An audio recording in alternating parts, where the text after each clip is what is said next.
keluar ya, kalau bahasa kerennya tuh masih bau penggorengan ya. Jadi ini momennya sangat tepat sekali ya dengan mata kuliah kita, pengantar perpajakan, kemudian materi sebelumnya itu KUP, ya karena ini ada perubahan, maka kita langsung sesuaikan dengan perubahan, sehingga kita akan membahas mengenai harmonisasi peraturan perpajakan. Ya, saya harapkan teman-teman mahasiswa ya dapat memberikan ya, banyak pertanyaan ya ketika nanti sesi tanya jawab, kemudian sangat antusias ya memberikan perhatiannya ya untuk materi kita pada pagi hari ini. Ya, jadi ini kesempatan yang tidak semua orang-orang dapatkan. Ya, jadi teman-teman di sini merupakan orang-orang terpilih ya yang nantinya juga akan membantu ya Direktorat Jenderal Pajak untuk menyampaikan apa sih isi dari Undang-Undang HPP ini ya, harmonisasi peraturan perpajakan. Jadi nanti ketika ada rekan-rekan yang lain atau ada masyarakat yang bertanya, teman-teman mampu menjelaskannya.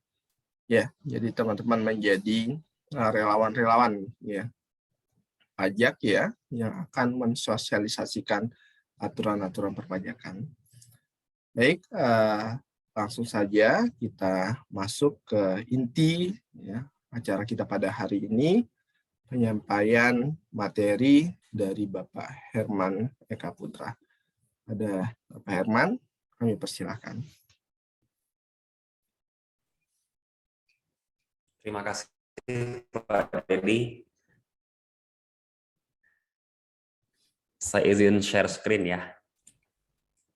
Ya, silakan Pak. Oke, sudah kelihatan ya.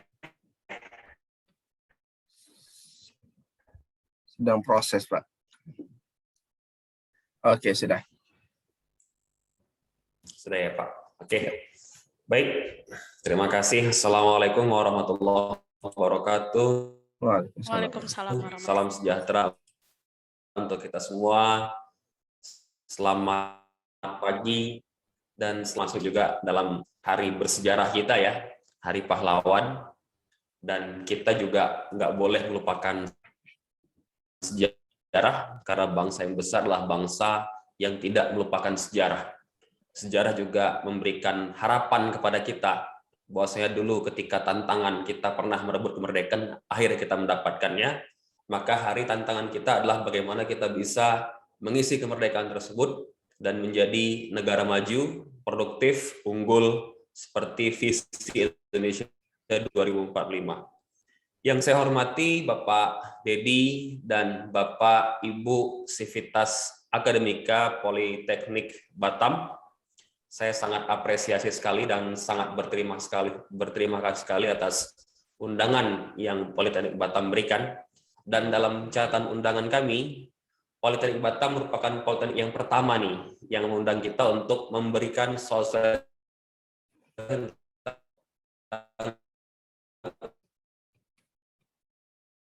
undang-undang harmonisasi peraturan perpajakan. Seperti yang Pak Dedi sampaikan tadi, jadi undang-undang HPP ya, jadi masih baru dalam penggorengan, baru keluar, masuk yang pertama nih. Ya, mantap ya Pak. Meminta sosialisasi kepada kita sangat berterima kasih ya. Jadi kegiatan yang penuh manfaat, menambah nilai investasi pikiran kita, menambah knowledge kita, sehingga kita menjadi lebih baik ke depannya. Dan yang saya banggakan nih, adik-adik sekalian, saya kalau ada acara yang offline ya, jadi aura wajahnya itu terasa nih. Nah, jadi saya senang melihat anak muda yang masih muda tapi punya cita-cita besar. Bahkan sekarang kalau kita cerita orang terkait, ya kan, udah sekarang. Kalau itu si Ahmad Zaki itu hartanya sekarang 4,7 triliun. Gara-gara buat buka disrupt anak-anak yang yang punya kualitas berpikir hebat, berani maju. Maka ada sebuah buku tuh yang saya baca itu Millennial Skills Everything katanya. Industri-industri maju karena milenial ini. Terima kasih adik sekalian, mudah-mudahan apa yang disampaikan hari ini itu menjadi manfaat yang tersendiri untuk kita.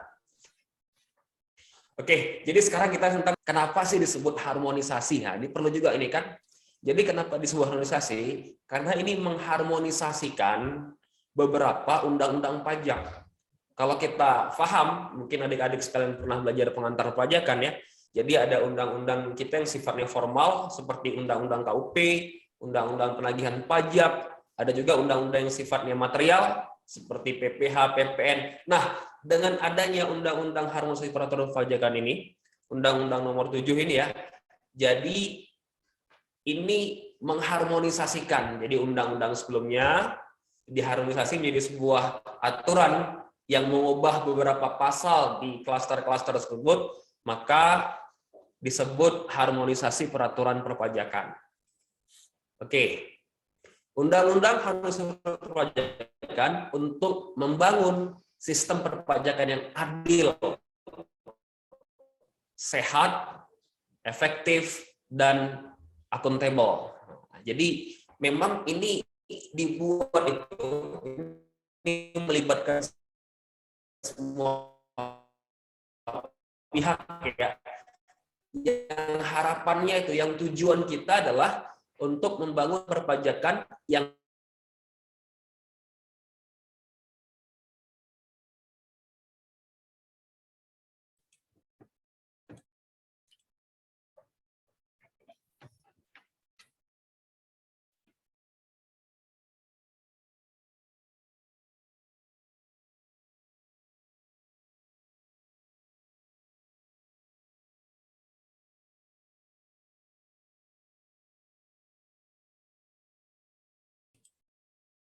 Ya, sepertinya ada gangguan jaringan ya.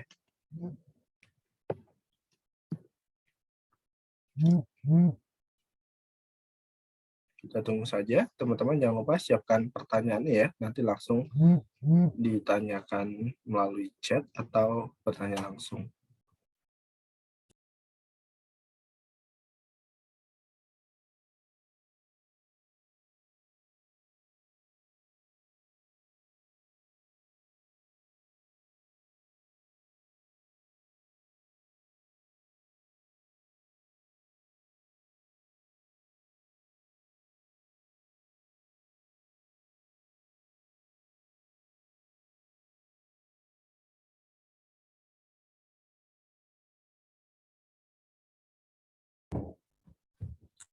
Oke, mohon maaf Bapak Ibu.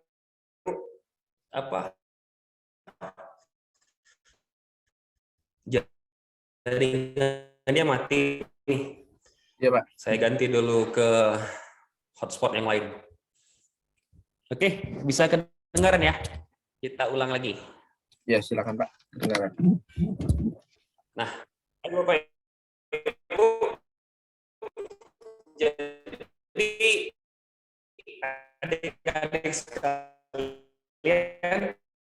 jadi undang-undang harmonisasi perpajakan untuk membangun perpajakan yang efektif dan akuntabel. Ya, efektif dan akuntabel.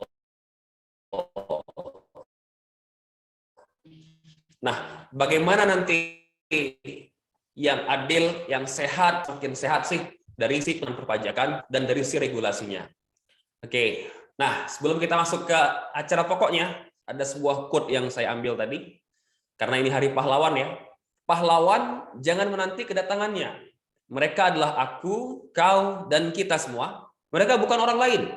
Mereka hanya belum memulai. Mereka hanya perlu berjanji untuk merebut takdir kepahlawan mereka. Dan dunia akan menyaksikan gugusan pulau-pulau ini menjelma menjadi untayan kalung zamrud kembali yang menghiasi ler sejarah.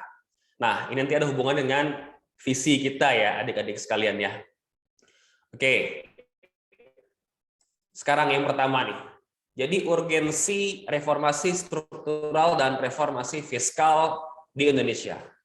Saya bercerita lebih filosofis ya, ini karena mahasiswa semua. Saya yakin cara berpikirnya juga lebih fundamental daripada yang masyarakat awam. Jadi landangan filosofisnya perlu dibangun. Oke, adik-adik sekalian, kita sudah punya visi ya, dan itu sudah tercatat dalam visi Indonesia 2045, yang itu juga sudah dituangkan di program besar nasional kita untuk kita semua. Jadi 2045 kita diproyeksi jumlah penduduk kita ada 309 juta jumlah penduduk. Kalau sekarang di sensus terakhir sekitar 270 juta, maka 2045 proyeksinya 309 juta jumlah penduduk. Dan adik-adik sekalian, ada 52% umur produktif. Artinya apa? Artinya nanti ada usia produktif itu yang siap kerja. Yang siap kerja ini itu bisa jadi tantangan tersendiri untuk kita, atau malah bisa jadi itu pengungkit. Kalau menjadi tantangan berarti nanti akan semakin banyak orang yang mencari kerja. Kalau menjadi ini sebuah upaya untuk peningkatan produktivitas, artinya kita termasuk negara dengan jumlah umur produktif yang besar. Maka ada istilah bonus demografi. Bahkan sekarang, sepengetahuan saya yang saya baca di media-media, RRT, Republik Rakyat China ya, mereka dulu itu kan untuk anak kedua tidak boleh. Belakangan sekarang anak ketiga sudah boleh. Jadi walaupun penduduk mereka besar 1,8 miliar, tapi angka produktifnya itu semakin menurun karena banyak usianya yang tua ke atas. Nah, jadi mereka sekarang sudah membolehkan untuk keluarga punya anak ketiga. Nah, kalau Indonesia sampai dengan 2045 kita ada bonus demografi. Artinya umur produktif itu akan semakin banyak. Nah, ini bisa menjadi tantangan tersendiri atau malah bisa menjadi challenge untuk menjadi negara akan berhadapan dengan orang yang makin baik kerja. Oke, selanjutnya 70% hidup di perkotaan, 80% berpenghasilan menengah. Dan dari sisi ekonomi, capaian kita yang inginkan adalah terbesar keempat dunia, pendapatan per kapita itu kita PDB kita masuk dalam negara G20 adalah 15.000 US dollar. Jadi termasuk negara struktur maju produktif dan sektor jasa yang maju. Nah, itu semua adik-adik sekalian ada syaratnya. Syarat itu apa? Infrastruktur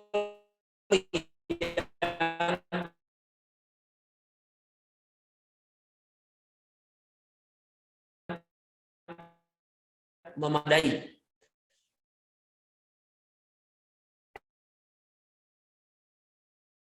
SDM yang berkualitas tinggi, kemampuan adopsi teknologi, pembangunan daerah yang baik, maka itu harus ada. Jadi prasyarat untuk Indonesia 2045 itu menjadi sebuah keharusan ingin mendapatkan Indonesia maju 5 tahun. Lanjut. Ada lagi jumlah penduduk kelas menengah itu terus meningkat tahun ke tahun.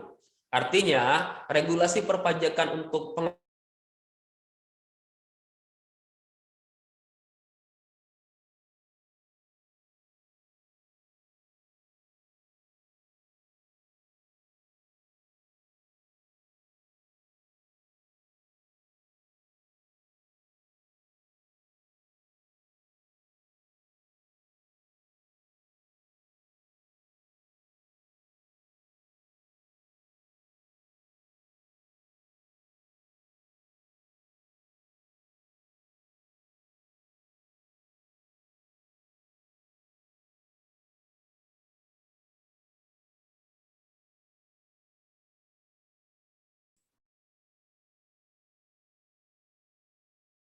Oke, maaf B, ini internetnya lagi ngawur nih.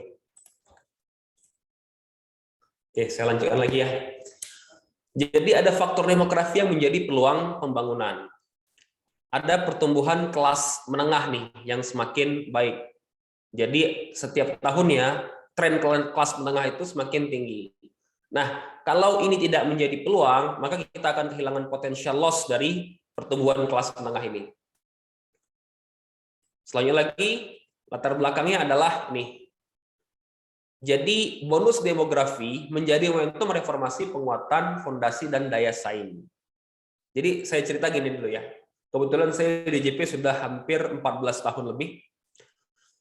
Dan saya melihat perubahan kebijakan itu sejak sekitar dari tahun 2010-an.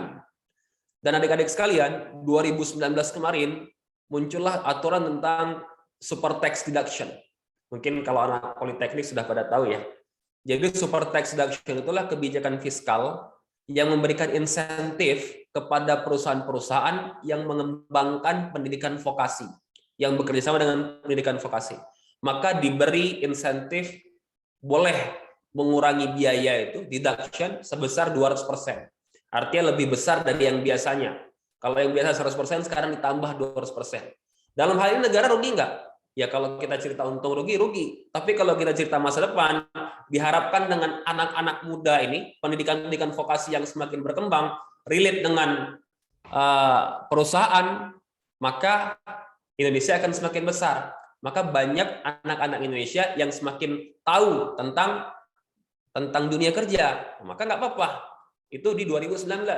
Lanjut di 2020 ada Omnibus Law Cipta Kerja. Ya. Omnibus Law Cipta Kerja ini juga adik-adik sekalian itu membuat supaya apa? Supaya iklim investasi itu baik. Environment investment kita baik. Maka dibuatlah pengaturan yang misalnya seperti dividen itu menjadi bukan objek dengan syarat diinvestasikan ke Indonesia dan lain sebagainya. Nah, ini kembali di 2021 dengan adanya Undang-Undang Nomor 7 tahun 2021 dibuat nih Undang-Undang Harmonisasi Peraturan Perpajakan. Jadi semangatnya jelas nih.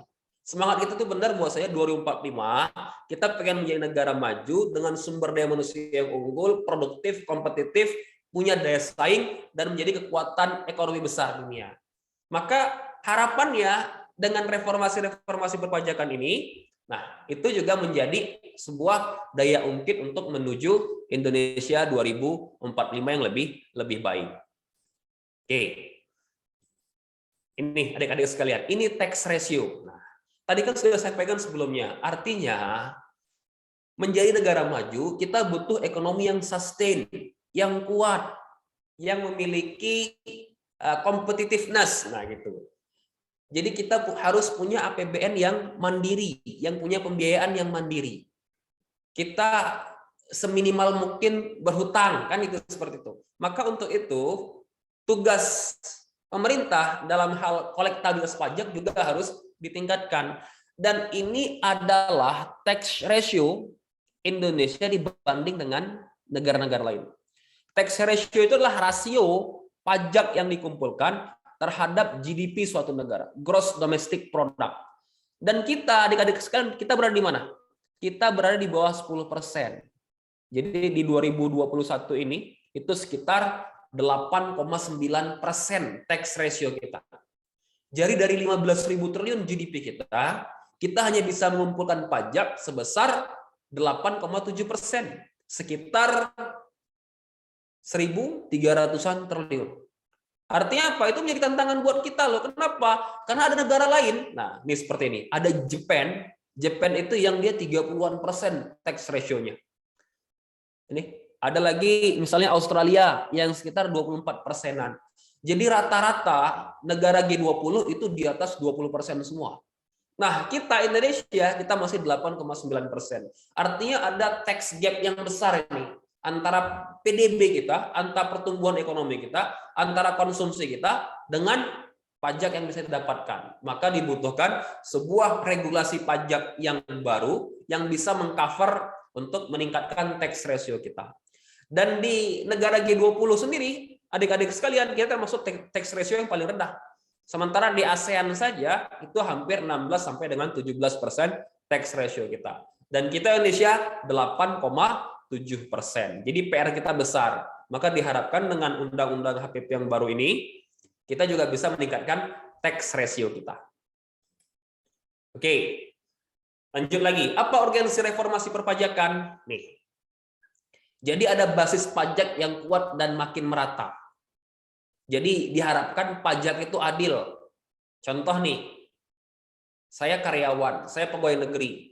Pajak saya itu dipotong oleh bendahara saya, oleh pemberi kerja, dan kemudian disetorkan.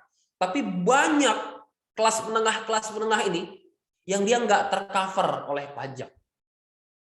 Yang dia menikmati kekayaannya tanpa membayar pajak. Maka perlu basis pajak kita ini kuat, perlu merata. Supaya apa? Supaya adil, semuanya itu kena pajak. Terus APBN yang sehat dan berkelanjutan. Diharapkan dengan penerimaan pajak yang kompetitif, yang naik, maka penerimaan negara juga akan memadai. Pertumbuhan ekonomi yang tinggi, jadi mendorong investasi dan penciptaan lapangan kerja. Mendorong investasi artinya apa? Artinya bisa jadi aturan ini dibuat, misalnya nanti ya saya cerita pasal di klaster-klaster tertentu, misalnya ada program pengungkapan sukarela. Jadi seperti teks amnesti jilid 2 lah, mungkin seperti itu kalau kita sederhanakan ya. Jadi ada adik-adik sekalian, ketika wajib pajak ingin merepatriasi hartanya ke Indonesia, asal dia menginvestasikan ke Indonesia, maka dapat tarif yang lebih rendah lagi. Itu agar apa? Agar uang masuk dulu ke Indonesia nih. Setelah uang masuk Indonesia, maka Indonesia bisa membangun lebih banyak lagi infrastruktur, membangun lebih banyak lagi untuk kegiatan ekonomi sehingga ekonomi itu makin tumbuh. Oke. Jadi itu adik-adik sekalian, urgensi reformasi perpajakan, kenapa harus lahirlah ini undang-undang harmonisasi peraturan perpajakan. Saya ingin menggambarkan begini ya, bahwasanya undang-undang HPP ini lahir ini dari semangat besar kita sebagai bangsa gitu. Jadi semangat besar kita sebagai bangsa, kita punya cita-cita, kita pengen masa depan kita dan masa depan generasi setelah kita itu menjadi lebih baik dari kita. Maka negara membuat sebuah seperti ini ya, seperti milestone lah, milestone kita untuk mendapatkan cita-cita kita ke depan. Lanjut lagi adik-adik sekalian. Nah, ini perjalanan panjang reformasi perpajakan. Jadi semenjak tahun 83 kita reformasi undang perpajakan ya, undang-undang KUP pertama itu yang dulu official assessment, sekarang self assessment. Lanjut lagi ke reformasi perpajakan jilid 1 di tahun 2000 dan 2001. Lanjut lagi di transformasi kelembagaan. Jadi mungkin kalau adik-adik ini ya belajar pernah PKL di kantor pajak, mungkin ada sejarahnya gitu ya. Jadi ini pertama kali dibuat kantor modern. Nah, itu di 2008. Kantor modern, jadi diganti pengawasan dan sebagainya, diganti modelnya. Lanjut lagi transformasi kelembagaan, lanjut lagi dengan reformasi perpajakan yang sekarang nih 2017 sampai sekarang, dan sekarang lagi mempersiapkan Cortex ya. Cortex itu sebuah sistem perpajakan baru yang melinkage seluruh informasi, yang mengcover seluruh informasi sehingga dijadikan sebuah sistem gitu ya untuk meningkatkan coverage dari taxable payer dan menjadi potensi pajak yang bisa ditagih. Nah, itu PSIAP Cortex yang akan disiapkan sampai dengan milestone-nya sampai dengan 2024. Oke. Kita sekarang lanjut ke cerita substansi undang-undang nih. Jadi tadi saya sudah cerita sejarahnya ya, sejarah dan harus cerita kenapa sih harus ada undang-undang harmonisasi peraturan perpajakan biar kita punya semangat yang sama. Biar kita punya spirit yang sama nih. Kenapa undang-undang ini harus hadir. Lanjut kita cerita ini, substansi reformasi undang-undang harmonisasi peraturan perpajakan. Jadi ada beberapa yang berubah. Nah, di sini adik-adik sekalian, jadi yang perubahannya itu, ada yang pertama itu perubahan undang-undang pajak penghasilan. Dan itu berlaku tahun 2022, apa sih yang berubah nanti saya akan sampaikan. Lanjut lagi ada undang-undang pajak pertambahan nilai. Nah, nanti ini juga perlu perlu digali lebih dalam. Kan soal yang bilang, oh nanti beras itu kena pajak. Nah, Nanti ini kena pajak gimana? Nanti kita lihat sebenarnya itu yang berlaku sekarang gimana. Terus ada lagi perubahan undang-undang KUP ya, Ketentuan Umum dan Tata Cara Perpajakan berlaku mulai diundangkan, artinya sekarang sudah mulai berlaku nih undang-undang KUP yang diubah dengan HPP. Program pengungkapan sukarela seperti yang saya sampaikan tadi, pajak karbon. Nah, ini pajak karbon juga pajak yang baru. Dan yang keempat, yang terakhir, yang keenam adalah undang-undang cukai. Jadi berlaku mulai undang-undang. Jadi adik-adik sekalian inilah perubahannya. Ada 6 undang-undang yang diubah oleh Undang-Undang Harmonisasi Peraturan Perpajakan ini. Oke, lanjut kita ke materi pajak penghasilan. Apa yang dirubah? Nah, ini dia. Ini jadi menarik adik-adik sekalian. Tadi azasnya adalah berkeadilan, ya kan? Tadi azasnya adalah berkeadilan dan kelas menengah kita tumbuh semakin baik. Maka adik-adik sekalian, di Undang-Undang HPP ini ada perubahan tarif progresif, ada perubahan bracket pajak. Jadi kalau sebelumnya, ini pasti sudah belajar ya kalau anak-anak pajak ya, 0 sampai 50 juta rupiah itu 5%, 50 sampai 200 juta 15%, 250 sampai 500 juta 25%, dan di atas 500 juta 30%. Nah sekarang adik-adik sekalian, nah ini ada tambahan lagi, ada bracket kelima. Bracket kelima berapa? Di atas 5 miliar 35%. Jadi diharapkan ini semakin adil. Jadi yang miskin atau yang penghasilan di bawah 60 juta 5% ya. Penghasilan kena pajak. Jadi yang sebelumnya 50 juta sekarang 60 juta. Itu ditambah itu, yang kelas bawah ditambahin. Terus yang kelas atasnya ini yang sampai dengan 5 miliar itu di 30% dan di atas 5 miliar 35%. Jadi jelas tambahannya itu ada bracket yang terakhir yang di atas 5 miliar sampai dengan 35%. Nah, itu ya. Jadi perubahan pertama di Undang Pajak Penghasilan seperti itu. Jadi ada perubahan bracket pajak penghasilan. Ya, ini azasnya biar apa? Biar adil juga. Jadi yang nggak punya uang atau yang punya penghasilan rendah itu pajaknya kecil. Nah, yang penghasilan besar pajaknya semakin besar. Seperti fungsi distributif lah. Oke, lanjut. Ini lagi. Saya nggak usah cerita ilustrasi penghasilan ya, karena kan kita semua sudah paham nih, apalagi kalau anak pajak sudah paham lah bagaimana nanti hitungan PPh. Tapi yang jelas bracketnya itu berubah. Oke. Ada lagi yang perubahan, yang kedua. Yang kedua, pengenaan pajak atas natura. Jadi adik-adik sekalian, kalau dulu ya, jadi ada nggak adil itu gini, misal dulu kan natura itu bukan objek. Saya dapat kendaraan dinas. Nah, itu kan bukan objek. Nah, sekarang adik-adik sekalian, fasilitas itu dihitung sebagai objek penghasilan. Jadi lebih adil. Jadi apa yang kita rasakan, misalnya kendaraan dinas, fasilitas dan sebagainya, itu menjadi sebuah objek pajak yang harus dipotong pajaknya. Jadi itu pengenaan natura yang sebelumnya itu bukan objek, sekarang jadi objek pajak, kecuali untuk makan minum di tempat kerja, natura di daerah tertentu misal daerah remote ya, yang nggak ada sekolah, nggak ada apa, maka ketika perusahaan membangun sekolah maka boleh dibiayakan. Natura karena keharusan pekerjaan seperti alat keselamatan, natura dari APBD, dan natura jenis bahan satu. Ini nanti diatur di aturan yang lebih teknis lagi.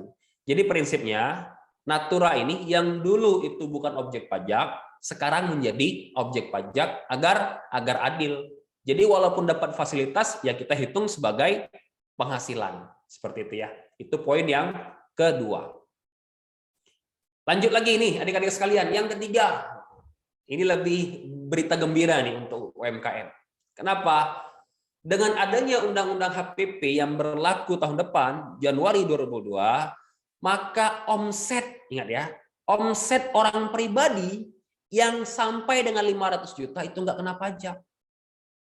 Misal ada yang jualan bakso, omsetnya cuma sebulan 20 juta, 30 juta, itu nggak kena pajak. Sebelumnya, sebelum aturan ini berlaku, maka ada PP 2318, kalau orang pribadi itu, dia wajib bayar 0,5% dari omsetnya, berapapun omsetnya. Misal omset 10 juta, berarti bayar 0,5%-nya. Omset 20 juta, bayar 0,5% ya. Nah, di Undang-Undang HPP yang baru ini, itu nggak perlu lagi adik-adik sekalian. Kenapa? Karena dia di bawah 500 juta, itu tidak kena pajak lagi. Jadi ini juga termasuk bagian dari keadilan tadi. Jadi biar UMKM kita naik kelas, maka di bawah 500 juta nggak kena pajak. Diharapkan nanti UMKM itu nggak jadi UMKM lagi, tapi tahun depan bisa omsetnya makin lebih besar lagi. Jadi itu perubahan yang ketiga ya. Lanjut nih, yang keempat. Yang keempat, tarif PPh badan. Jadi ada perubahan tarif PPh badan yang sebelumnya itu 22 sampai dengan 20%, sekarang fixed rate ya. Jadi 22%. Tapi juga aturan ini tidak menghilangkan pasal 31E yang sampai dengan 50 miliar mendapat insentif 50%. Jadi ini tarif PPh badan yang berubah sekarang menjadi 22% di tahun 2022 dan seterusnya. Oke. Nah, itu cerita tentang PPh. Tadi kan saya sampaikan ada beberapa ya, ada PPh, KUP, PPN, karbon dan sebagainya. Itu yang cerita tentang PPh. Ada berapa perubahan tadi? Ada 4 perubahan. Nah, lanjut lagi kita adik-adik sekalian ke tentang pajak pertambahan nilai ini. Nah, ini yang paling ini ya, paling sering ditanya nih tentang PPN. Karena paling enak digoreng ini. Yang pertama, adik-adik sekalian, fasilitas pembebasan PPN diberikan terhadap barang kebutuhan pokok, jasa kesehatan, jasa pendidikan, jasa pelayanan sosial, dan beberapa jenis jasa lain. Masyarakat berpenghasilan menengah dan kecil tetap tidak perlu bayar PPN atas konsumsi kebutuhan pokok, jasa pendidikan, jasa kesehatan, dan layanan sosial. Artinya adik-adik sekalian, masih sama seperti yang sebelumnya tentang jasa dan barangnya. Artinya juga masih diberikan fasilitas. Jadi yang berita mengatakan bahwasanya kalau yang beras kena pajak PPN itu nggak benar. Nah, itu yang A ya. Yang B, pengurangan atas pengecualian fasilitas PPN diberikan agar lagi menciptakan keadilan dan tepat sasaran serta dengan tetap menjaga kepentingan masyarakat dan dunia usaha. Pengaturan ini dimaksudkan untuk perluasan basis PPN dengan tetap mempertimbangkan azas keadilan, azas kemanfaatan, khusus dalam memajukan kesejahteraan umum dan azas kepentingan nasional. Oke. Jadi itu. Dan tarifnya gimana? Tarif yang berubah. Tarif berubah gimana? Kalau dulu 10% tunggal, nah sekarang 1 April 2022 tahun depan itu sudah berlaku 11%. Dan paling lambat Januari 2025 itu berlaku 12%. Jadi ini semacam dibuat step by step ya. Jadi pelan-pelan. Jadi 2022 sampai 2025 itu 11%, kenaikan 1% ya. Dan di 2025 ke atas itu 12%. Nah, seperti itu adik-adik sekalian. Nah, lanjut lagi itu tentang PPN. Udah 2 ya. Tadi yang pertama tentang PPh, yang kedua tentang PPN. Yang ketiga tentang KUP, Ketentuan Umum dan Peraturan Perpajakan. Yang pertama nih, penggunaan NIK sebagai NPWP orang pribadi. Nah, ini kan juga sering ini. Wih, jadi nanti kalau saya punya KTP udah bayar pajak dong. Nah, ini juga perlu diluruskan adik-adik sekalian. Kenapa? Jadi NIK sebagai NPWP itu tidak serta-merta menjadi kewajiban membayar pajak. Jadi kita dijadikan wajib pajak itu setelah memenuhi 2 syarat nih. Jadi pembayaran pajak dilakukan apabila A, penghasilan setahun di atas PTKP, jadi penghasilan setahun di atas PTKP, dan peredaran bruto di atas 500 juta bagi pengusaha yang membayar PPh final 0,5%. Jadi ini adik-adik sekalian. Jadi kita membayar itu kalau di atas PTKP. PTKP berapa tadi? Kalau kita lajang belum nikah 4,5 juta. Jadi kalau gaji di bawah 4,5 juta nggak perlu bayar juga. Tapi kalau di 4,5 juta baru bayar. Nah, jadi NIK dan NPWP ini itu bukan malah membuat semakin banyak, bukan. Tapi ini prasyaratnya. Jadi kalau diharapkan rakyat Indonesia itu aware. Jadi semuanya itu bayar pajak kalau memang sudah punya kemampuan untuk membayar pajak. Itu yang pertama. Yang kedua, Besaran sanksi pada saat pemeriksaan dan saat sanksi dalam upaya hukum. Jadi gini adik-adik sekalian. Ini yang pertama ya.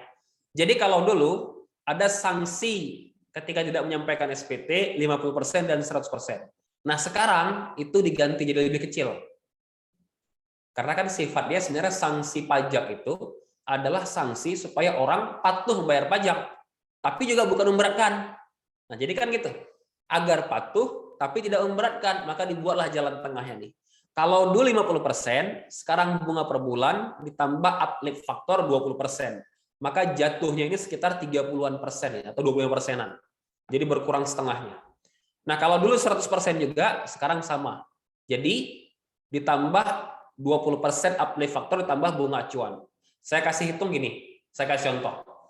Bunga acuan itu ada KMK-nya, dan 6 bulan terakhir yang saya lihat ya, itu 0,5%, 0,4%, 0,48%. Jadi ini kalau kita ilustrasikan, 20% tambah 0,4% sekitar 24% per bulannya. Jadi berkurang setengahnya untuk yang 50% dan berkurang hampir 75% untuk yang 100%. Nah, itu di Undang-Undang HPP ini. Lalu lanjut lagi adik-adik sekalian, nih. Jadi kalau dulu, nah kan kalau kita cerita KUP itu, WP diperiksa. Setelah diperiksa, oh saya nggak sepakat Pak dengan hasil pemeriksaan Pak. Oke, silahkan keberatan. Oh Pak, saya nggak sepakat dengan keberatan, saya masih belum puas. Oke, silahkan ke banding, ke pengadilan. Oh Pak, saya nggak sepakat dengan pengadilan, silahkan ke PK, penajuan kembali ke Mahkamah Agung. Dulu diatur segini adik-adik sekalian. Jadi kalau keberatan 50%, kalau banding 100%, peninjauan kembali 100%. Nah, sekarang di undang-undang yang baru ini, keberatan 30%, banding 60%, dan peninjauan kembali adalah 60%. Jadi lebih murah. Kalau dulu 50, sekarang 30, dulu 100, sekarang 60. Jadi lebih murah tarifnya. Supaya apa? Ya supaya wajib pajak dapat keadilan. Nah, masa saya udah kalah dapat dana lebih besar sih? Nah, maka dikurangilah jadi 30%. Seperti itu adik-adik. Oke, lanjut lagi tentang kuasa. Nah, ini ya. Kuasa wajib pajak. Untuk keadilan kepastian hukum, kuasa wajib pajak dapat dilakukan oleh siapapun sepanjang memenuhi persyaratan kompetensi menguasai bidang perpajakan. Pengecualian syarat diberikan jika kuasa yang tunjuk merupakan suami istri atau keluarga saudara sebenda 2 derajat. Nah, jadi adik-adik sekalian nih, yang jurusan pajak, nanti untuk jadi kuasa wajib pajak itu nggak perlu harus bersertifikat urusan pajak.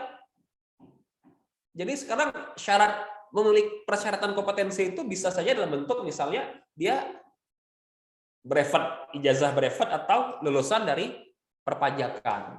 Jadi nggak mesti juga harus lulus di konsultan pajak dan sebagainya. Oke, yang keempat ini. Penegakan hukum pidana pajak dengan mengedepankan pemulihan kerugian pendapatan negara. Demi keadilan kepastian hukum hingga tahap persidangan, wajib pajak diberikan kesempatan untuk mengembalikan kerugian pada pendapatan negara dengan bayar pokok pajak dan sanksi. Oke. Sifatnya di pajak itu untuk pidana ada ultimum remedium. Artinya apa? Pidana itu adalah langkah terakhir yang diberikan kepada wajib pajak ketika dia tidak melaksanakan kewajibannya. Jadi bukan semua mau dipenjara, dipidana, enggak, siapa yang bayar pajak nanti. Pidana itu langkah terakhir, ultimum remedium. Makanya adik-adik sekalian, dibuatlah sekarang aturan lebih ringan. Jadi kalau dulu atas pidana kealpaan 3 kali pokok pajak yang harus dibayar, sekarang tinggal 1 kali. Kalau dulu kesengajaan 3 kali pokok pajak yang harus dibayar, sekarang 3 kali tetap sama ya. Dan kalau dulu misalnya bayar pokok pajak atas faktur pajak fiktif dan sebagainya, nah sekarang malah dinaikin. Karena kan kalau fiktif itu kan berarti sudah punya niat jahat ya. Dia buat faktur pajak fiktif, maka sekarang ditambahin itu sanksinya menjadi 4 kali pajak kurang bayar. Jadi di sini keadilannya. Kalau kealfaan itu karena baru pertama kali, maka dikasih 1 kali pokok bayar pajak. Kalau sampai fiktif ditambahin jadi 4 kali. Jadi itu perluasannya jelas ya adik ya. Oke, lanjut lagi. Kebijakan lain dalam materi perubahan Undang KUP. Ada lagi penunjukan pihak lain sebagai pemotong pemungut. Jadi pemerintah dapat menetapkan pihak lain, misal penyedia sarana elektronik sebagai pemotong pemungut pajak atas transaksi yang melibatkan pihak lain tersebut. Nah, ini aturan-aturannya belum ada. Nanti kita sambil tunggu saja.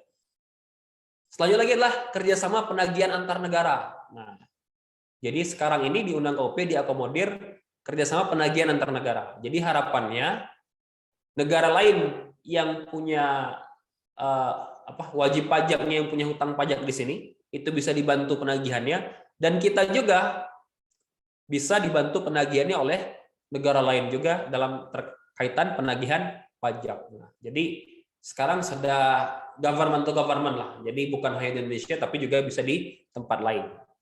Terus lagi persetujuan bersama mutual agreement procedures untuk memberikan keadilan kepastian hukum, diatur pihak-pihak yang dapat mengajukan MAP dan mengajukan MIP dapat dilakukan bersama dengan keberatan atau banding.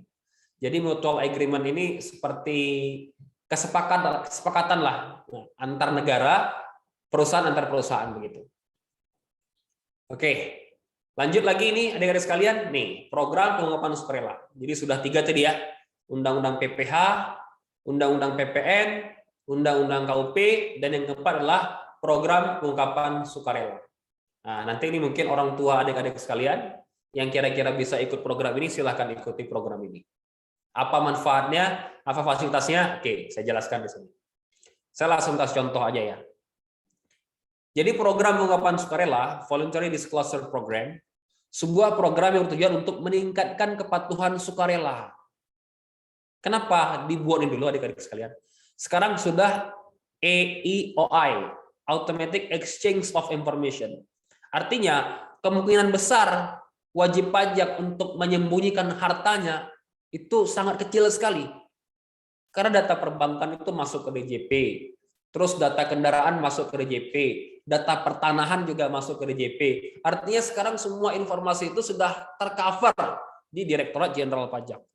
Maka sebelum kita menggunakan hukum nih, oke, tahun depan setelah Juli kita mulai ya, data ini kita mau eksekusi semua, maka sebelum itu dikasihlah kesempatan untuk para wajib pajak. Oke, Anda silakan ikut program pengungkapan sukarela. Supaya apa? Supaya nanti kalau ada temuan data, Anda sudah ringan, sudah tidak lagi terutang atas pajak tersebut. Nah, gimana cara mengikutinya? Ini adik-adik sekalian. Ada 2 kebijakan. Kebijakan 1 dan kebijakan 2. Yang pertama, kebijakan 1 adalah wajib pajak orang pribadi atau badan peserta teks amnesti yang sebelumnya. Yang di 2017. Jadi harta 1915. Kalau untuk peserta teks amnesti sebelumnya, maka tarifnya 11%, 8%, 6%. Oke. Jadi yang pernah ikut teks amnesti tahun dulu, itu ya, kalau masih ada harta yang belum disampaikan, nah dia kalau kena periksa bisa sanksi 200%. Nah, kalau ikut PPS nggak kena sanksi 200%. Malah tarifnya cuma 11, 8, dan 6. 11 itu gimana? 11 itu kalau dia deklarasi luar negeri. Oh, Pak, saya punya harta di Australia sebesar 10 miliar. Maka dari 10 miliar itu, saya deklarasikan di SPH saya, di surat pemberitahuan harta saya. Maka cuma kena 11%. Nah, dia boleh 8% gimana? Kalau repatriasi. Artinya uang dia yang 10 miliar di luar negeri dibawa ke Indonesia. Oke, ini uang saya di luar negeri sekarang sudah bawa ke Indonesia. Maka jadi tinggal 8%. Ada lagi. Karena tadi kita cerita kita pengen membangun ya, kita pengen ekonomi tumbuh. 6% tinggal. Dengan syarat apa? Uang yang hasil repatriasi di luar negeri tadi saya investasikan di Indonesia.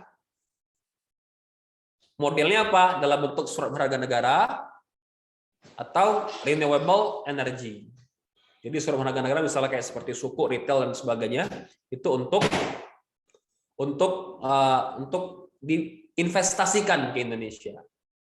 Jadi dapat tarif yang lebih rendah lagi dari 11, 8, 6. Oke, itu untuk yang kebijakan pertama.